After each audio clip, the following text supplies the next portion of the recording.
Hi, and welcome to part 1 of our 2,000 mile French road trip from 2024.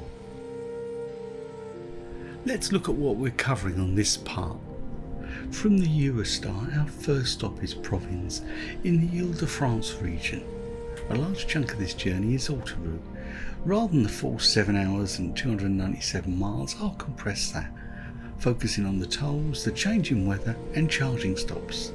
Oh yeah, this is an EV road trip, but don't stop, there is something for everyone on a road trip through France. The last leg of this trip will take us through the countryside before we reach the charming, historic town of Provins. Anyway, enough of that, let's hit the road. As always, our European journeys start with Le Shuttle. For us, the quickest and easiest way to get into France. If you want to know a little more about the boarding process, then check out our Normandy road trip video, which I'll pop up at the end. As with that video, we leave home at around 6 AM, and we hit the French autoroutes a little after 9:40, sometimes earlier if the shuttle gods are in our favour. After leaving the shuttle, we'll turn right onto the A16. We only have a short spell on this section. In this video, I want to give you some travel tips, how I plan the journey, which will be relevant to electric and combustion cars. I'll call out the costs and how you can get an idea of the tolls involved before you start, with options to reduce them. We'll also cover the requirements for driving in France. There'll be a link to the up-to-date regs, also the Crit-Air emission sticker you'll need. We'll touch on speeding and second-hand experience of how that turned out. Obviously, if you have any questions, pop them in the comments below and I'll do my best to answer them. If we were heading to Belgium, the Netherlands, Germany and beyond, we'd be sticking on the A16. But we're heading off onto the A26 E15. This is a route we've taken many times as we head to the south of France. We'll get there in part 3 of this road trip. But back to today's journey. For reference, this is the 3rd of September. We're heading out after the UK bank holiday and after the kids have gone back to school.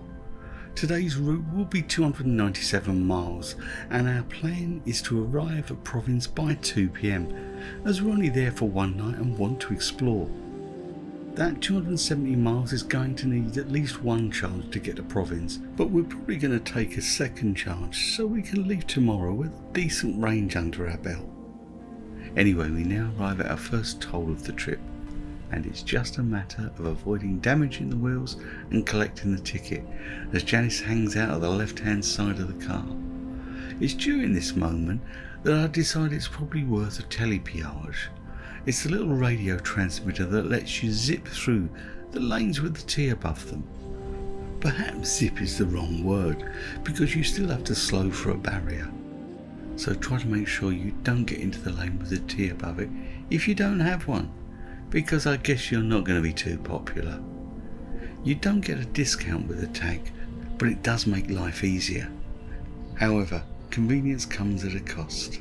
So here it goes. There are a couple of options, but we chose the Imovis one because we got ours discounted via Le Shuttle. There'll be a link in the description for more details so you can see if it makes sense for you. At the time of recording, there's a €10 application fee, a €10 annual account fee, a €20 refundable deposit for the security tag, and then there's a €7 fee for each month you use it, but that's capped at €14 for 2 months. The good news is that from year 2 onwards, you only pay the account fee and the monthly fee when you use it. You do need to add VAT to those prices though. We're making good progress as we cruise along the Autoroute. I've chosen 120 km/h or around 75 miles per hour, below the 130 kph limit, which is a little over 80 miles per hour. But then when the rain comes in, as it's been threatening to do for a while, we drop our speed to the mandated 110 km/h or just under 70 miles per hour. The speeds do make a difference on the range of an EV, as they do with a combustion car, so you have a choice. And talking of range and for my comfort, it's time for a recharge. So this was a planned stop. We'd skipped breakfast and it's been a few hours since we departed, so a comfort break, a coffee and a pastry made perfect sense. Just plug in and tap our Electroverse card, and after a few seconds we're charging. So lock up and stroll in. 25 minutes later we return, refreshed and refuelled. We've added a little over 28 kilowatt hours of charge, that's over a third of a tank, for £13.60, meaning a full charge would have been under £40. The cost per kilowatt hour is 47.5p. Like our Normandy road trip, the fuel cost is going to be far cheaper than our previous road trips through France. Now, as we rejoin the motorway, let's talk about speeding. So as I mentioned, I like to keep within the speed limits. However, a friend of ours, Brad, who has travelled through France before, felt the French were very relaxed about speed limits on the Autoroute. That was until his journey to Antibes on the French Riviera. Aiming to make good time, he made good use of the rather quiet Autoroute network, passing few cars, including a crappy old Peugeot. It turns out that old Peugeot was an unmarked police car, and he had two friends on motorbikes. After escorting Brad off the motorway, they issued him with an on-the-spot fine, card machine in hand, along with a stern warning. We have witnessed speed traps at the side of the Autoroute too, so it's your choice. Maybe you'll get lucky, or maybe you'll get to brush up your French with an angry gendarme. Now we've jumped forward to the next toll gates, and this is where we pay. And it's a sizable €26.60 for the 150 mile stretch of the A26, with us leaving the Autoroute just outside the city of Reims in the Champagne region. This route was our choice as there was a cheaper option around the outskirts of Paris, but I chose this as I felt there were less risks of delays. We'll now join the A4 where I'll pick up another ticket at a toll booth. There are a couple of options for understanding the toll costs while planning your French road trip. One is a SANEF website, which will give you the most accurate details, where you can find the cost based on your vehicle type, for example motorhomes, but you have to put in your entry and exit toll booth. My preferred option is the Via Michelin site, where you enter your car, petrol, diesel or EV, a few other parameters, and it will give you a full breakdown of your journey, with alternatives so you can see the cheapest option, and the trade-in in time it will take, so it's your choice. On this whole trip, tomorrow will be a slower day, but we will have a toll. The next day where we head to Sisteron will be a 294 mile Autoroute blast, but it's not until our last day, day 12, when we'll touch the Autoroute network again. Hopefully you're subscribed so you catch the rest of this trip, all the places we visit plus so much more. And of course, if you're enjoying this video, then please do make sure you give us a like. We're closing in on our final toll booth, and it looks like the rain is catching us up again. The A4 will take you all the way into Paris, but we're turning off way before then, and taking our final precautionary recharge stop. We also know we'll arrive in Provins after the lunch window, so this stop will kill two birds with one stone. And it's the first time we've used Fastnet chargers, and as you can see they're so busy. Again, a breeze to use. Our 22-minute stop delivered 38.78 kilowatt hours at a cost of £20.38. That's 52p per kilowatt hour. It's now only 44 miles to Provins. That should give me enough time to give you a quick overview of the tools used to plan this trip. The first is Google My Maps. That's not the same as Google Maps. The link to our map for this journey will be in the description below, and I'll pop it in the corner. It's the place we start adding pins to a map. Actually, we have a map with all the places we'd like to visit in France, and if there's a source for a location, then we include that. The first pin is normally Saint-Remy de Provence. It's the place we love. Then we have places we may have had a fleeting visit to in the past, but would like to check out in greater detail. On this trip, that's Antibes. Then there's the occasional random, like Sisteron. It featured in the advert for the Polestar 2, and we build out our map from there, using a mixture of blogs, social channels, travel books, and now ChatGPT. And then it's spreadsheet time. How many nights, distance between locations, and estimated arrival times. Really, it's just there as a sanity check. Some locations may be multiple nights to use as a base, Saint-Remy being a good example. Others just a chance to look around the town. Albi's a good example of that. That also helps define our time of arrival. Around 2 PM if it's just one night, as we want to explore. 4 PM or later if it's more than one. But these are guidelines, nothing's fixed. We then start working the routes.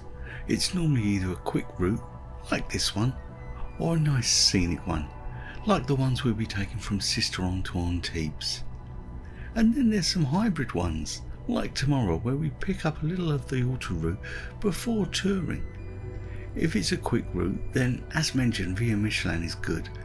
Google Maps is the in-car navigation system, so that works, and we can send the route directly to the car. For EV drivers, we have a better route planner, or ABRP for simplicity. I'll cover that in more detail in the next video.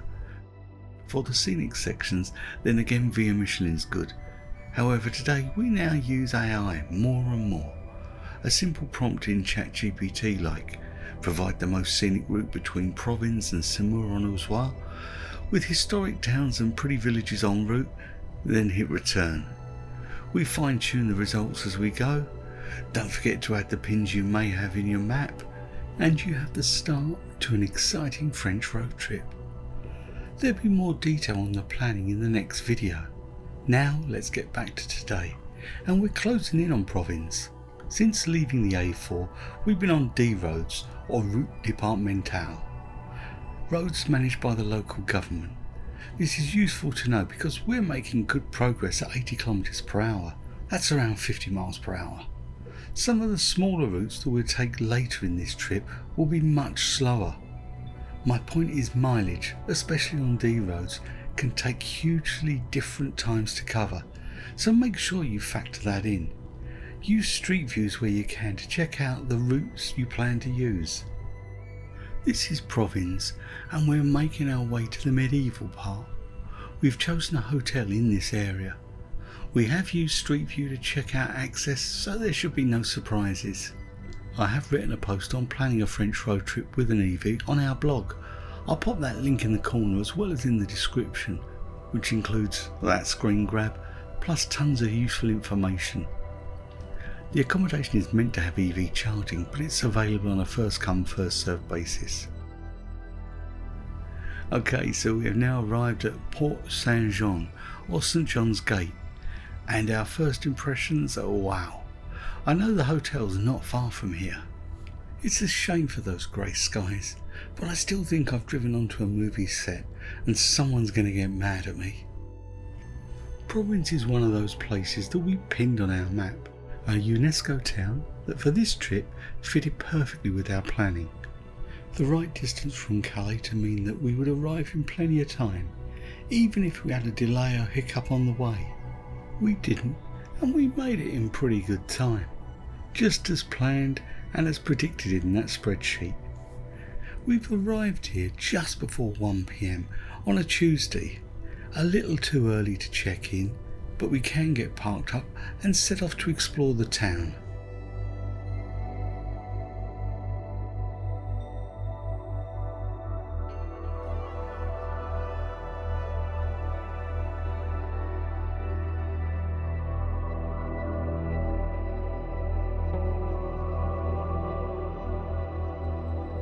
Okay, that's enough. You'll have to watch the full video if you want more info. So for now, it's time for me to thank you for watching. I hope you like what we put together and it's provided a little inspiration. Stay safe, stay well, and happy travels.